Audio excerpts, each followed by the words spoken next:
Assalamualaikum warahmatullahi wabarakatuh. Gimana kabarnya hari ini sahabat kelas 4? Hari ini di pembelajaran yang ketiga kita akan belajar tentang keragaman agama.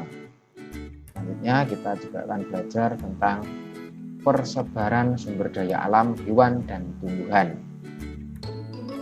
Selanjutnya tujuan pembelajaran yang akan kita capai, yang pertama siswa dapat mengidentifikasi keragaman agama yang ada di sekitar kita. Selanjutnya siswa juga dapat membuat peta sebaran sumber daya alam hayati dan non hayati.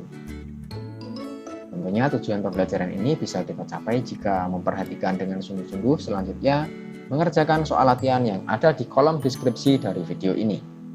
Baiklah, sebelum kita mulai, marilah kita berdoa menurut agama dan keyakinan masing-masing. Berdoa disilahkan. Selesai. Baiklah, kita mulai pembelajarannya. Perhatikan videonya sebagai berikut. Sang arsitek. Pada tahun 1955, Presiden pertama Indonesia, Insinyur Soekarno, mengadakan sayembara membuat desain maket Masjid Istiqlal. Sebanyak 22 dari 30 arsitek lolos pada seleksi awal. Presiden Soekarno pun mengumumkan bahwa pemenangnya adalah seorang bernama Fredrik Silaban. Siapakah dia? Fredrik Silaban lahir di Bonandolok, Sumatera Utara, 16 Desember 1912. Ia adalah seorang lulusan Koningin Wilhelmina School, sebuah sekolah teknik di Jakarta. Meskipun bukan lulusan sekolah arsitektur, ia dapat memenangi sayembara tersebut. Dan semenjak itulah karya-karyanya banyak dikenal di seluruh Indonesia. Masjid Istiqlal merupakan masjid terbesar dan termegah di Indonesia yang dibangun pada tahun 1961 dan pertama kali dibuka untuk digunakan pada tahun 1978. Dengan demikian, diperlukan waktu 17 tahun untuk membuatnya. Dengan usaha yang gigih dan pantang menyerah, Fredrik berhasil menyelesaikannya. Karyanya diakui sebagai karya asli anak bangsa Indonesia. Ia bahkan berhasil menyandingkan pembangunan masjid ini dengan gereja katedral di Jakarta. Gereja katedral adalah gedung tempat umat Katolik beribadah. Konsep persatuan dan kesatuan yang dibuat oleh Presiden Soekarno dapat diwujudkan dengan baik melalui kedua bangunan tersebut. Nah, ini bisa kita amati pembangunan Masjid Istiqlal dan dulu dan setelah jadi ya. Hingga kini kedua gedung yang menjadi simbol toleransi dan persatuan itu tetap kokoh berdiri, meski arsiteknya telah tiada. Tak hanya berkarya membuat Masjid Istiqlal saja, beberapa gedung bersejarah telah dirancangnya. Sepanjang hayatnya, ia telah ikut merancang 700 bangunan di seluruh Indonesia. Bangunan tersebut antara lain Gedung Stadion Gelora Bung Karno, Jakarta, tahun 1962, kemudian Monumen Pembebasan Irian Barat yang ada di Jakarta ya tahun 1963, dan Monumen Nasional atau Tugu Monas Jakarta di tahun 1960, kemudian Gerbang Taman Makam Pahlawan Kalibata Jakarta juga tahun 1953, dan Tugu Katulistiwa di Pontianak tahun 1938. Nah, selanjutnya kita bahas peta pikirannya sebagai berikut. Cita-cita Fredrik Silaban.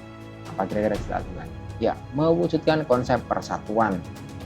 Halangan apa yang dihadapi? Ya, beliau bukan lulusan sekolah arsitektur, tetapi memiliki tekad yang kuat, kemudian keuletan sehingga berhasil memenangkan sayembara.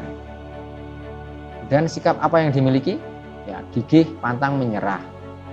Usaha apa yang dilakukan? Nah, yang pertama, mengikuti sayembara maket Masjid Istiqlal yang diadakan oleh Presiden Soekarno.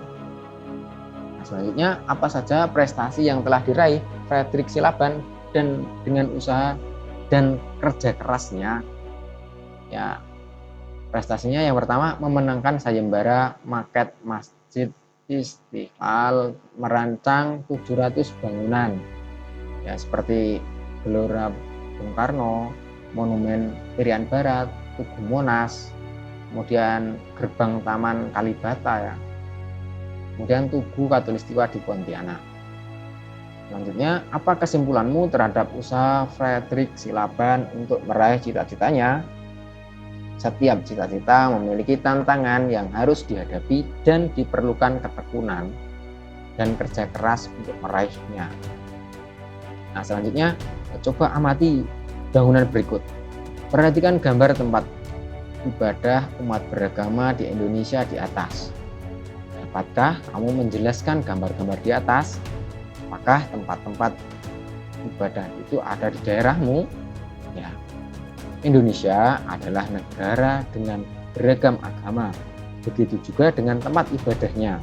Semua tempat ibadah di Indonesia ya, umat Muslim beribadah di masjid, umat Kristen beribadah di gereja, umat Hindu beribadah di pura, umat Buddha beribadah di vihara, umat Konghucu beribadah di kelenteng.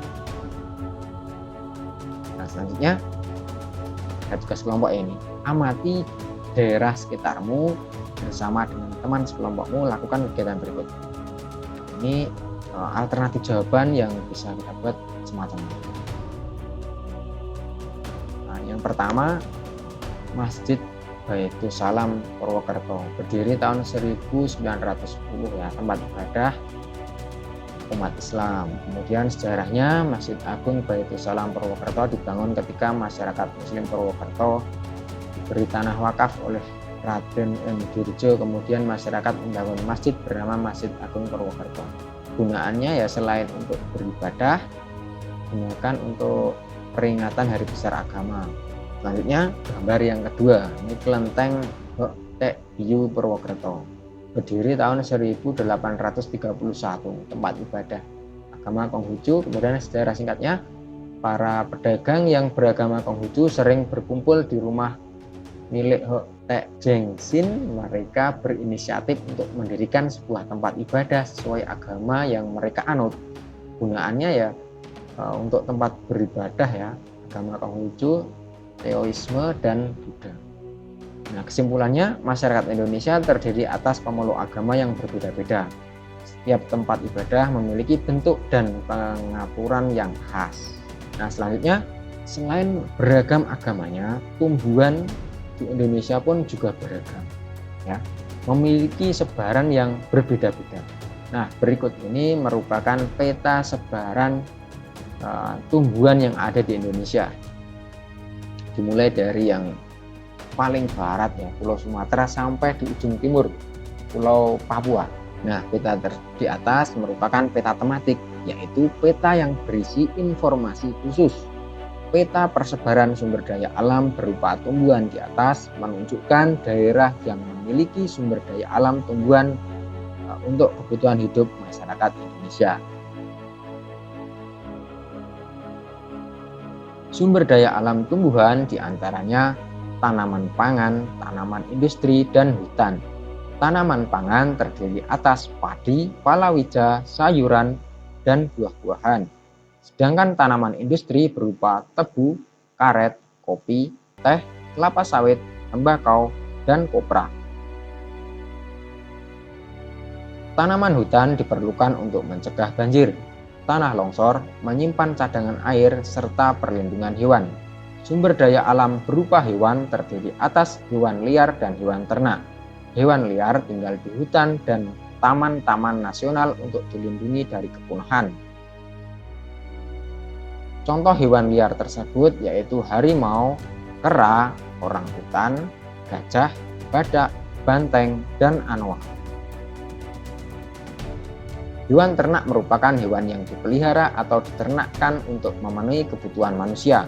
Contoh hewan ternak yaitu ayam, pitik, sapi, udang, dan domba. Demikian penjelasan singkat ya pada pembelajaran hari ini. Semoga bisa bermanfaat. Selanjutnya soal latihan bisa dikerjakan pada kolom deskripsi. Mohon maaf bila ada salah kata. Wassalamualaikum warahmatullahi wabarakatuh. Salam literasi.